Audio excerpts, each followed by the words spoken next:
எல்லா wines பாருமே full. நம்ம Joseph கல்லறைக்கு பக்கத்துல ஒரு பார் இருக்குது, நீங்க போய் பாருங்க. அதுக்கு பேர் என்ன தெரியுமா?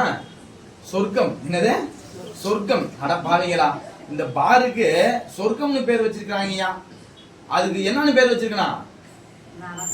நரகம்னு பேர் வச்சிருக்கணும். நரகம் அப்படின்னு பெரிய டைட்டில் நல்லா ஒரு போர்டு போட்டு அப்படி வச்சிருந்தா அவன் சூப்பர் நரகத்துக்குள்ள போவான். இவன் டைட்டில் என்ன செஞ்சிருக்கான்? சொர்க்கம்னு போட்டு வச்சிருக்கான். அடேங்க அப்பா, இதுக்கு பேரு சொர்க்கமாடா? பக்கத்துல கல்றா இருக்கு, இங்க பா, இங்க குடிச்சிட்டு போய் அங்க போய் படுத்துக்க, அவ்வளவுதான் அவனுடைய வாழ்க்கை முடிஞ்சு போயிடும்.